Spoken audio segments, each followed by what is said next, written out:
欢迎收看这时刻。昨天，南韩总统尹锡悦发动了一场乌龙政变，在昨天晚上，也就是台北时间10点半的时候，他宣布戒严，而这个戒严有国防部在后面支持，而这个戒严宣布的内容把他给吓死了，因为他马上就有一个戒严司令部，而这个戒严司令部特别强调禁止一切的政治活动，你的国民议会、地方议会、政党任何政治协商、示威活动要给我全面停止，而且你现在不可以有任何违反、推翻民主制度的行为，甚至说。我对媒体都有限制，媒体不可以有假新闻，也不可以有操作舆论跟虚假宣传，更不用讲，你所有媒体跟出版都要受到我严密的控制，你不可以罢工，你不可以破坏、煽动社会混乱的集会。这洋洋洒洒6点下来，而且你看到了坦克车上去了，你看到直升机上去了，整个山雨欲来，以为说整个南韩会有一场非常大的风暴，会有一场大的内部的这个抗争，就没有想到3个小时不到。这个风暴就停止了，而3场不到，我们就看到了国会马上开会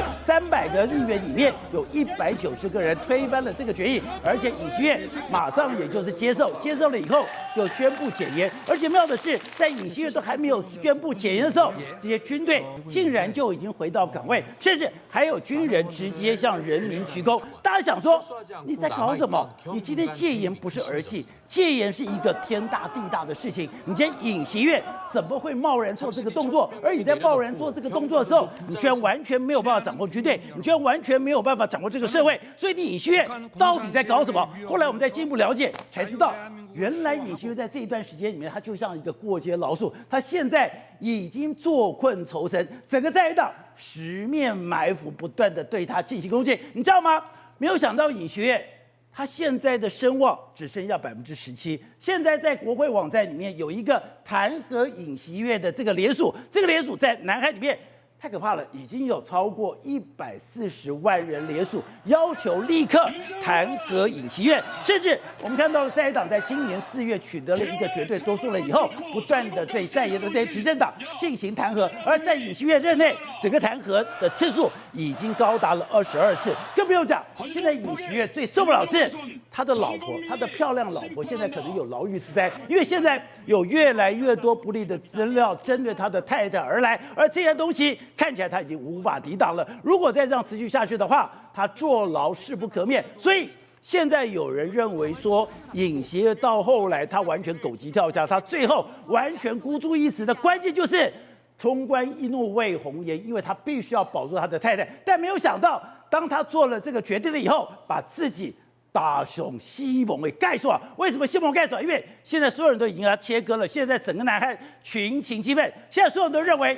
现在尹锡悦你要给我马上下台，现在南韩人已经无法容忍这样的一个总统。好，我们今天请到了并在台湾首位的资深媒体人张宇轩，你好，大家好。好，这是美岛电子报董事长吴子嘉，大家好。好，第3位是资深媒体人姚维珍，大家好。好，第4位我们要特别介绍，他是网络的这个专家，是茶猫，猫猫你好，大家好。好，第5位是这个战略专家林廷辉，大家好。好，第6位是优质旅游工会的这个理事长李奇岳，你好，大家好。好，会长，我昨天所有人都吓傻了。我们知道昨天10点半看到，尹锡悦居然突然宣布说我要进行戒严，戒严，然后就看到坦克车上去了，你就看到直升机上去了，然后开始进行包围。刚刚讲，那个6项很凶，6项刚刚不是讲吗？这6项里面刚刚讲不可以有任何政治活动，包括国民议会，包括地方议会，包括任何政治协商，你不可以给我罢工，你不可以，连媒体你任何的出版都要在官方的这个所谓的监控之下。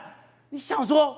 南韩不是才走过那个戒严的时期吗？南韩现在不是被认为一个民主的国家吗？你怎么会走到这条路？那走上这条路之后，不到3个小时就被摆平了。摆平了以后，现在尹锡悦刚刚讲的众叛亲离，那大家想，你到底发生什么事？你怎么会走上这条路？你当时怎么敢赌那么大？到底整个南韩现在发生什么了？是宝杰哥，真的，南韩就是这个今天6小时，差点把整个民主自由南韩一系带回了戒严前啊！所有人全部都惊呆了，因为当尹锡悦在他们的南韩的媒体开始讲用所谓的铲除亲本势力的之名，在事实上说我要来保护我们韩国的民主宪政，用这样子的名义高举大旗，却是对全韩国人进行戒严。现也很夸张把你的一开始怎么样？他调动他的军队，他竟然调他的军队马上包围他们的国会，而且他下令逮捕。他说10点47分的时候，5架军方的直升机直接在国会周边开始进行空中的一个盘旋，进行一个制霸权。10点50分的时候，警方封锁国会大楼的正门。不久之后，戒严部队进入要干嘛？要逮捕议员。要抓人。你知道为什么要逮捕议员吗？因为经过韩国的一个法律，如果总统他宣布要戒严，韩国的议会只要开会通过决议的话，是可以取消这个戒严的。他这个动作就是让你开不成会，也就是我今天宣布戒严了，而这个戒严的解除只有一个，就是国会提出的，也就是说他只要1/2反对，2/2反对，我这个戒严就不成立，所以我要包围国会，而且他要逮捕国会议员，甚至你刚刚讲到那个荷枪实弹，而且他的那个整个部队是完全什么？是过去海豹部队所谓的规格，是整个韩国最精英的部队，他居然把韩国最精英的部队都派出来了。是，而且我跟你讲，他这个6点一个所谓的戒严的条例，你看了之后，你会发现一件什么事情？他其实策划已久，他可以把枪杆子，他把所谓的刀把子全部都备齐了。第一个，他跟你讲，你所有国会、地方议会的政治活动全部给我停下来。第二件事情，政治集会的示威也全部都取消。最重要一件事情，你所有试图否定、颠覆自由民主体制、假新闻、捏造舆论、煽动的也都不行。那等于舆论钳制整个新闻自由，钳制整个舆论，所以我跟你讲，这真的造成包括所有的一个社会。所以我现在把枪杆子弄上街，我现在把刀子放在我的旁边，甚至刚刚讲的任何的笔杆子都要在我的监控之下。他还下令出版受到管制，所有医疗人员48小时之内回到工作岗位，这代表什么意思？西朗啦。所以呢，因为之前刚刚讲的，因为之前整个南韩最大的罢工就是医疗人员的罢工，现在告诉你们医疗人员不要再给我罢工了，我透过戒严，你这些人给我乖乖回到岗位上。而且他预期会有人员的死伤，所以你知道吗？那些真的那些特种部队出现在那边的时候，坦克车都到了，我就心里想说，怎么太夸张吧？怎么那么快时间坦克车都到？所以人家就想说，天哪，尹锡悦，我这个竟然是对全韩国人民进行一个所谓的突袭。这突袭是什么？就是以保卫所谓的自由民主体制之名，但事实上所进行的是清算政治异己。那全世界最困惑的是，你现在大张旗鼓的这个东风吹战鼓擂冲到这么前面，刚刚讲做了这样的一个铺排，你的部队都上街了，就不到3个小时就开始演兵习故，而且在尹锡悦都还没有宣布解严的时候，这些部队就已经回到岗位上，而且现在更夸张的是，尹锡悦现在自己众叛亲离，全韩国都火了，非要他下台不可。你怎么会走到这一步？你只会把自己搞成这个样子。我跟你讲，还好就是这个韩国的这一些在野党的国会议员动作非常迅速，他们是每个人爬过，而且边走边录音，就说我现在要赶快进入国会，我要赶快通过这个法律，我要制止这个疯狂的总统。所以呢，你知道吗？他们一下令那个李在明一宣布之后，赶快冲回国会，竟然有大概190个国会190个国会，除了他们自己共同民主党的175人之外，其他的是包括连他们执政党的国会议员也在场。他说我们不支持总统。也就是韩国国会有300人，300人里面的190人，这190人很多是执政党的这个国会议员，全部都冲回来，而且190票都是反对戒严，就是190人里面有在野党那个共同民主党的至少175人，全部都是否对，就不用讲嘛。但是包括他们自己执政党的，竟然也说我们完全不支持总统，而且我们不知情。现在事件过了之后，今天6小时之后，大家开始来跟李奇岳算总账。你身为南韩的总统，你竟然犯了叛国罪，他们现在开始要针对叛国罪对他启动弹劾跟调查而且我跟你讲，这个人非常重要，因为他是执政党国民力量的党魁韩东勋韩东勋是执政党党魁，是直接反对这个执政党的那个总统，他是尹锡悦所拉拔起来的。尹锡悦他那时候是手把手把他给拉拔起来，结果他现在说什么？他说总统宣布戒严是错误的，我们将与人民反对抵制。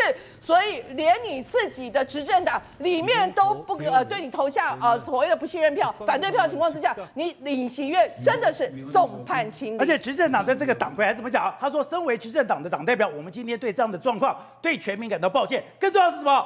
他说对于向总统提议发起戒严的国防部长金龙宪，还有其他相关人士都要负起他们应该的责任。所以我不是道歉而已哦。这个执政党的党魁是说，今天谁建议谁跟这个政变有关，或者谁跟这个戒严有关的，包括国防部长金龙宪等人，你全部都要负相关责任。而且更夸张的是，尹锡悦周边的幕僚众叛亲离，全部宣布辞职了。是包括什么？包括他办公室的秘书长啊，这个郑硕，还有包括南海的国家安保市长啊，申元提啊，为什么他们都站出来反对？因为你在发动这样子的所谓的。怎么会有国家总统自己发动政变？所以他们觉得不可思议。最重要的一件事情是，他竟然是在少数人的一个策谋之下，竟然对国家做成这样子的一个突袭。而且你要知道，韩国已经44年没有所谓的戒严，大家都没有办法忘记44年前光州那时候的所付出的一个惨痛代价，100多人死亡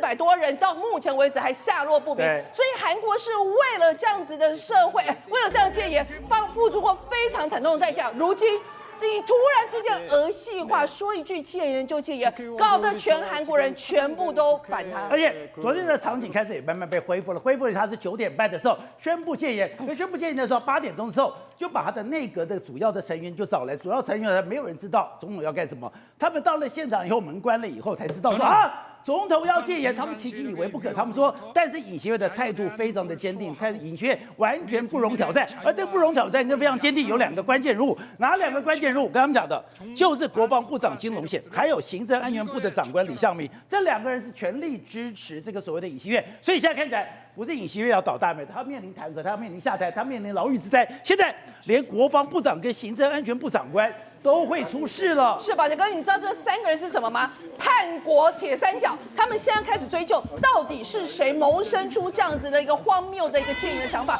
结果现在所有的矛头指向谁？国防部长金龙宪。你知道金龙宪是谁吗？他竟然是尹锡悦的高中同学，也是有50年的情谊。所以现在都发现这个实在太荒谬了。而且你要知道哦，这个金龙宪他是今年大概8月才从原本的警政部门变成是现在的一个国防部长。换句话说，他其实是有越过，根本这不是他所应有的领域。第2件事情，据说他在8月一上来的时候，马上就萌生出要有我觉得现在这整个在野党对我们执政党发动一些相关攻击，所以这个国家面临到一个安全危机，所以要有提出一个所谓的一个戒严。他跟他的高中同学乱搞，对，那时候就有一个戒严的一个阴谋论，还有包括行政安全官这个李相明也一样是他的高中同学，所以他们3个高中同学就是开始将策谋这个惊天动地44年来首次的一个荒谬6小时的戒严戏。结果现在因为失败之后，这3个人都要面临到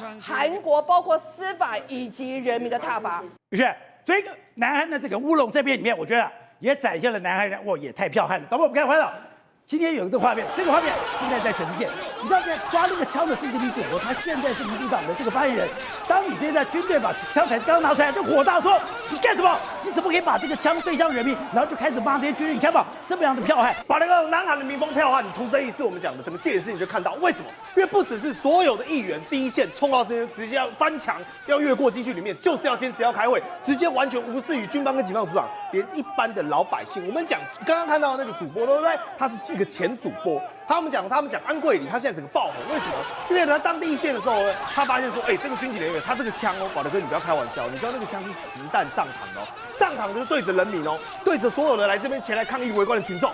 那是上膛的枪，对。然后这个女主播看到整个那个弹夹是有枪的，有子弹的，对，他火就上来，他直接冲到前去，然后把这个枪口抓住，而且各位你仔细看抓住就算了，他是什么？对准自己身体完全开始跟他扭打，说你不准把枪口对准人民，你没有这个资格，你作为一个军人，你应该要保家卫国，你怎么可以对准我？所以你看冲得到跟拉扯，反而是这个军人呢被他吓得瑟瑟发抖，不断的往后退，说好，大姐，我怕了，好，我怕你了，好不好？直接就往后退，然后军人就不敢再把枪口对准这个老百姓了。结果后来大家去查发现，不是她是女主播你看长得我们讲漂漂亮亮的，她在韩国我们讲算小有知名度，结果她竟然敢去做这种行为，你以为只有这样吗？不是，我们刚才是不是讲到说，连议员呢都翻墙冲进去才有办法去开会？宝德哥，你看到这个画面，有一个议员，大家想说，奇怪，为什么大家都在底下要把他推上墙？因为他今年高龄已经82岁了。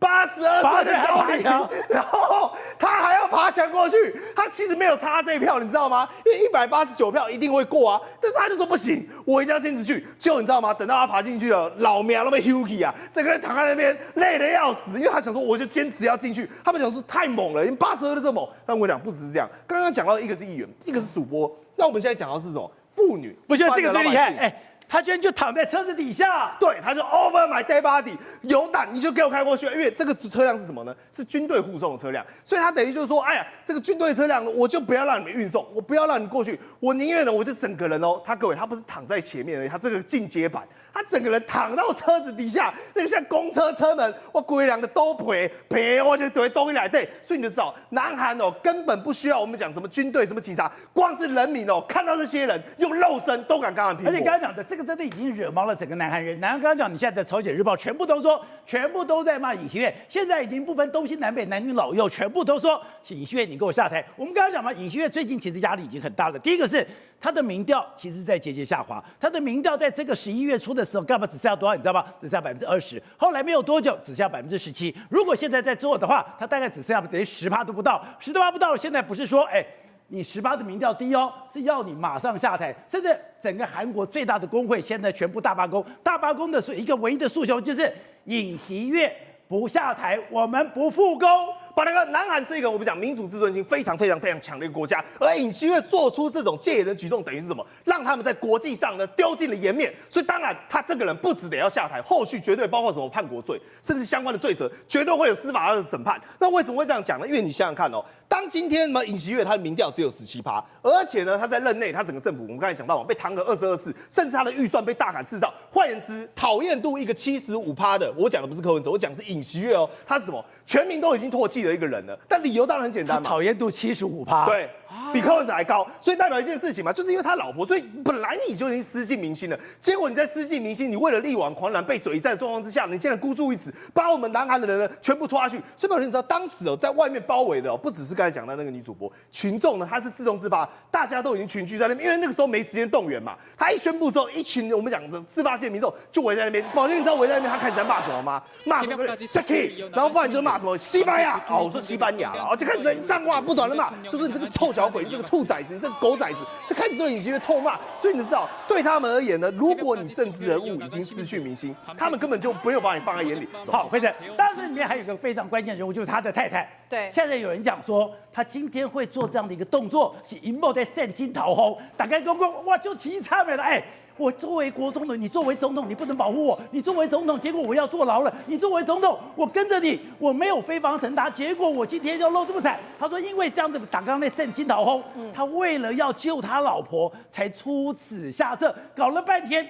他老婆现在是全南韩最有争议的女人，是可以说是尹锡悦啊，起也是因为他老婆，然后现在衰败也是因为他老婆，因为他老婆的外形非常靓丽，所以他那时候在竞选的时候，人家说哇，这个跟女明星一样，真的是为他吸收到不少的年轻的一个选票。但是现在竟然在2022年的时候被人家发现什么，这实在太荒谬了。你知道有一个韩国媒体叫首尔之声，他们听说他老婆会收受人家的礼物，所以他们就叫了一个在美国的，但是韩裔的一个牧师去接见他，然后呢就说，哎呀，这个我第一次见你呀，不好意思啊，就给他一个水蓝色的 Dior 的一个名牌包，大概这个6、7万台币，他竟然还真的收了，而且那个律师他的手机，他的那个手表全程录下来，然后呢就发现他老婆说，哎呀，下次不要带了，下次不要带了啊，结果包包还是第二就放进来了，继续放进来，所以就想说你怎么，而且我跟你讲那个首尔之声太厉害了。后来就发现说，真的，天啊，他竟然收了，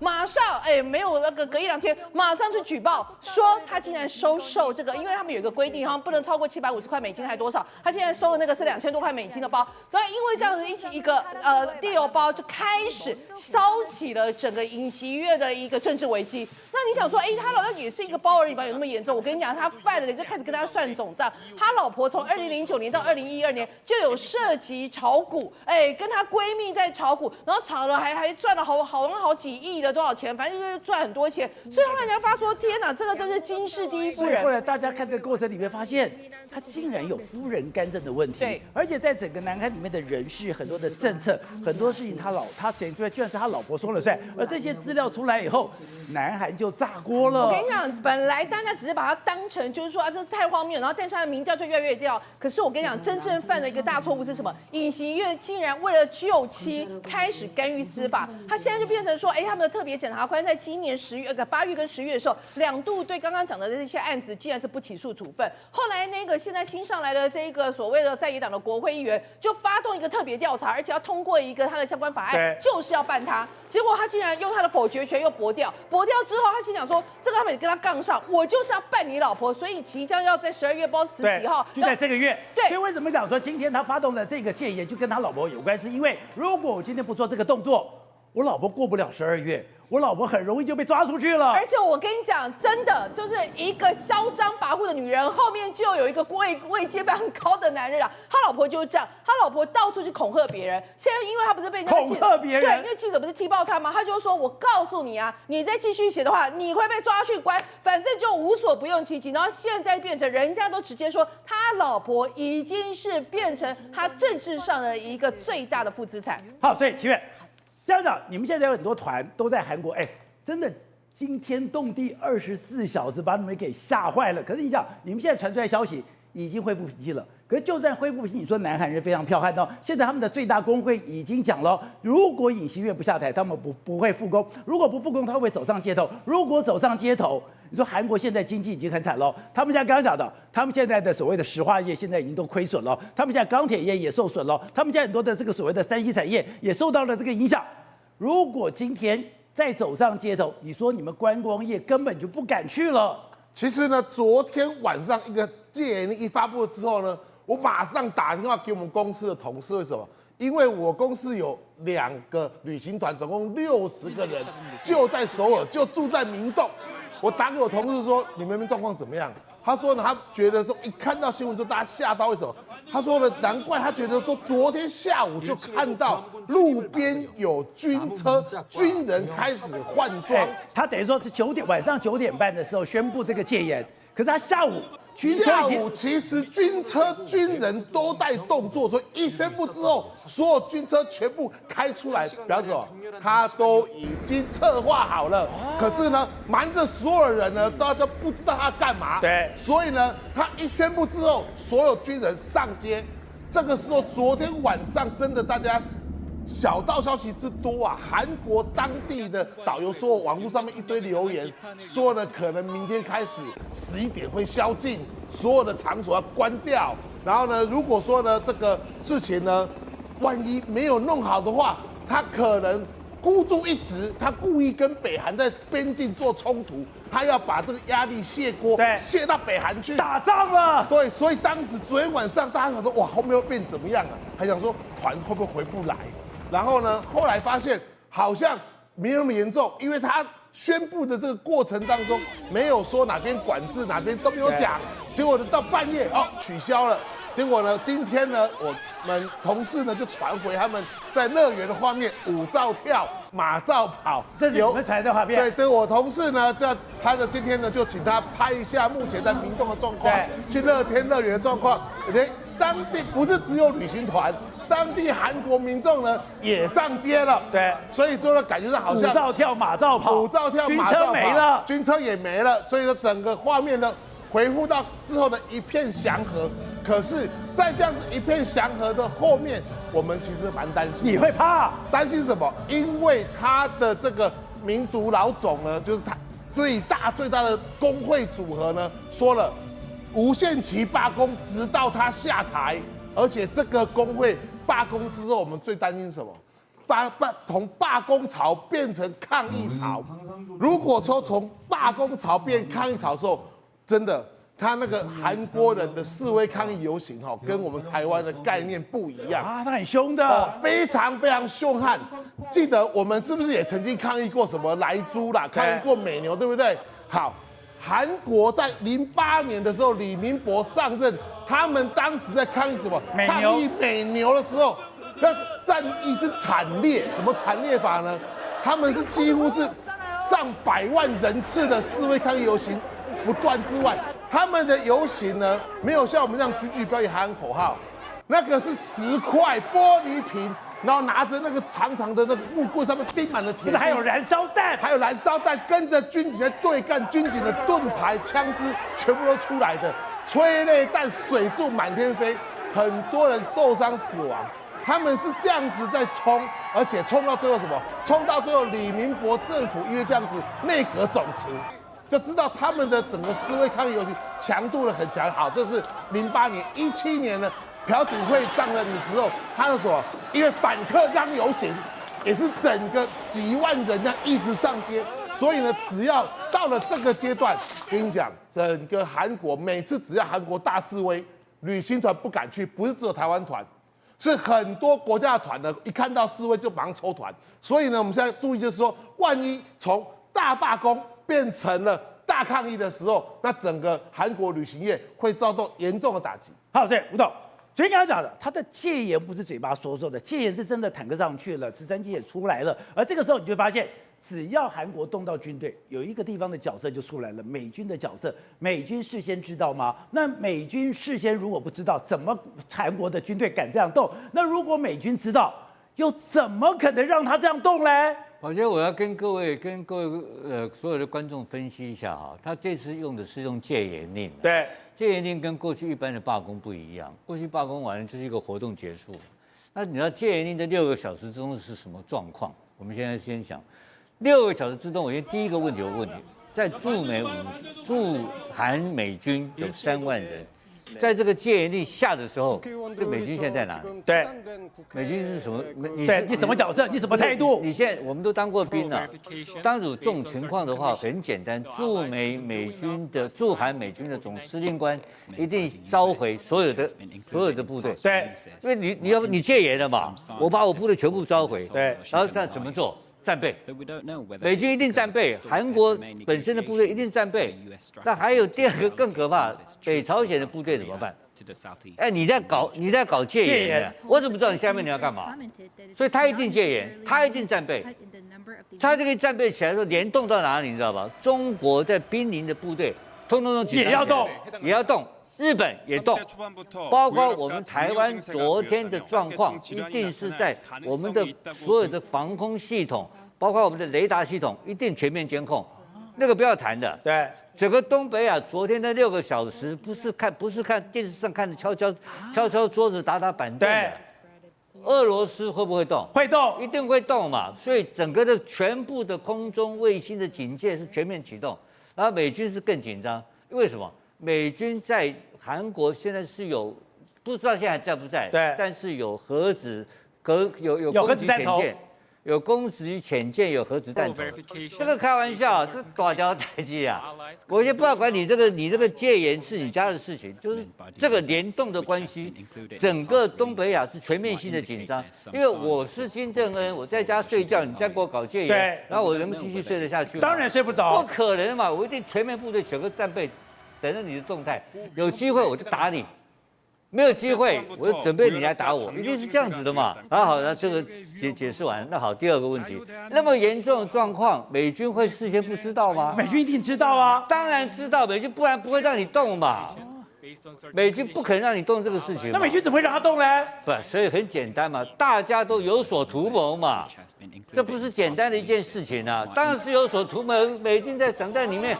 也要想要浑水摸鱼啊！还有一个情况，也可能有相关的情报，以及让他们感受到说要有动作，要有一点准备，有所动作。那当然最后拙劣失败，那不管它。我现在意思就是说，这个事情的原因呢，到现在解除没有？没有，还存在嘛？尹锡悦可能会垮掉了，可是这个紧张的气氛，就是北朝鲜会发动战争，造成。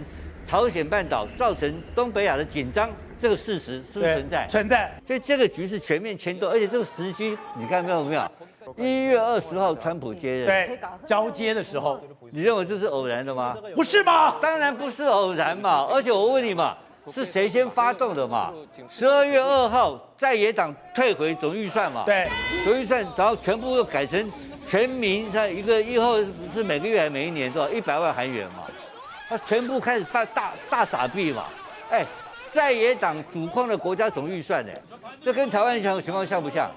蛮有点像的嘛，对不对？可是台湾比较强势，在野党没有那么强啦，他们在野党完全主导财政的，总预算全部掌握住了。那这个你还想买出军备，一点机会都没有。所以我刚刚讲的这个事情是有一个原因，而原因现在存在，还在发展中。发展中最后的韩国的动荡不安的情况，是牵动到全世界的动荡不安。